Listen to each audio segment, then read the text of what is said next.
So, Mr. Pankaj, tell me about yourself.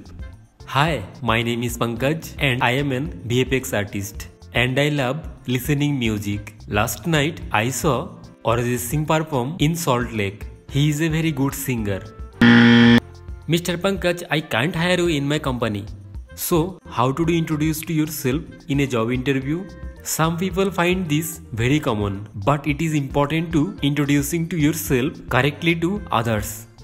Hey English, একটু বাংলায় বুঝাবে?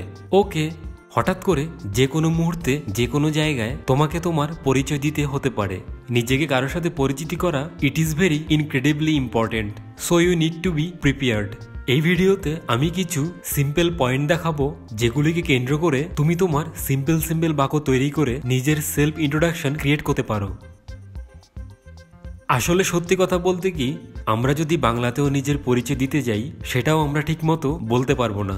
তার কারণ হচ্ছে আমরা পরপর কি বাক্যগুলি ব্যবহার করব সেটা আমরা ঠিকমতো জানি না। এক্স্যাক্টলি ইংলিশের ক্ষেত্রেও ঠিক সেই রকম। So let's start with the basic of self introduction. Number 1, greeting. Greeting মানে সম্মান জানানো, মানে সম্মান জানিয়ে কোনো কিছু বলতে শুরু করা। গ্রিটিং সাধারণত দুই ধরনের হয়, একটা হচ্ছে ইনফর্মাল আর একটা ফর্মাল।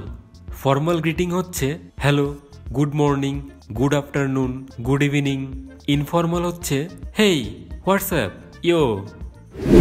নাম্বার 2, ইয়োর নেম মানে তোমার নাম। I am Pankaj, Pankaj. আর নর্মালি যদি ফোনে কাউকে বলতে হয় তাহলে বলবে hi, this is Pankaj. Number 3, location. Where are you from and where are you living. প্রথমত আমরা বলতে পারি I am from and then the place name, যেমন আই এম ফ্রম কলকাতা। কিন্তু তুমি যদি একই জায়গায় জন্মগ্রহণ করো কিন্তু বড় হয়ে ওঠো আরেক জায়গায়, সেই ক্ষেত্রে বলতে পারো I was born in Noida but raised in Kolkata. কিন্তু তুমি যদি একই জায়গায় জন্মগ্রহণ করো এবং একই জায়গায় বড় হয়ে ওঠো কিন্তু কাজের জন্য পরবর্তীকালে অন্য জায়গায় থাকছো, সেই ক্ষেত্রে বলতে পারো I grow up in Kolkata but now live in Mumbai. Number 4, position and company. For example, I work at IT company in the marketing department. তুমি আরো বলতে পারো যেমন I am a manager at Bajaj company. Number 5, qualification. কোয়ালিফিকেশনে তুমি তোমার degree সম্পর্কে বলতে পারো, যেমন I am a graduate or I complete my bachelor degree in physics 2 years ago. Number 6, experience.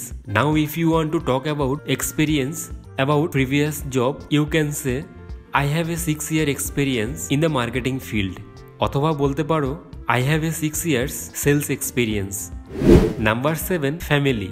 Job ইন্টারভিউর ক্ষেত্রে ফ্যামিলি মেম্বার অতটা গুরুত্বপূর্ণ না, কিন্তু তুমি যদি নিজেকে কারোর সাথে পরিচিতি করাতে চাও সেক্ষেত্রে ফ্যামিলি মেম্বারের কথা বলতে হবে। যেমন আমার একটা ভাই আছে, আই হ্যাভ এ ব্রাদার। আমার একটা বোন আছে, আই হ্যাভ এ সিস্টার। এছাড়াও তুমি বলতে পারো apart from my parents I have a elder brother, elder sister, what ever. এছাড়া তুমি যদি ফ্যামিলিতে একা হও, মানে তোমার যদি কোনো ভাই বোন না থাকে, সেই ক্ষেত্রে তুমি বলতে পারো I am an only child. Number 8, hobbies. I might want to talk about hobbies. Example, I play football, I play guitar, I like watching movie, whatever. Number 9, age. Age একটি গুরুত্বপূর্ণ বিষয়, যেমন I am 32 years old. তাহলে চলো দেখা যাক এই সমস্ত নাম্বারগুলো নিয়ে কিভাবে নিজেকে নিজে সেলফ ইন্ট্রোডাকশন দেবে। Hello, good afternoon. I am Pankaj. I am from Kolkata. I am a manager at Bajaj company. I am a graduate. I have a 6 years of sales experience. I have a elder brother.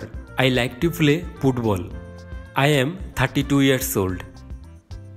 এই সবগুলো সেন্টেন্সকে যদি আমি সুন্দর করে সাজিয়ে বলি তাহলে দাঁড়াবে hi, good morning everyone. My name's Pankaj and I am a 32 years old. I have done my digital marketing course from High-Tech. Now I work as an marketing supervisor and I am big fan of playing badminton, watching movie. So much better. তাহলে দেখলে এটা কতটা সহজ। তাহলে আর দেরি না করে practice করা শুরু করে দাও। তো ফ্রেন্ডস, আজকের ভিডিওতে এই পর্যন্ত। দেখা হবে পরের ভিডিওতে আরো নতুন কিছু টপিকস নিয়ে। Till then, good bye.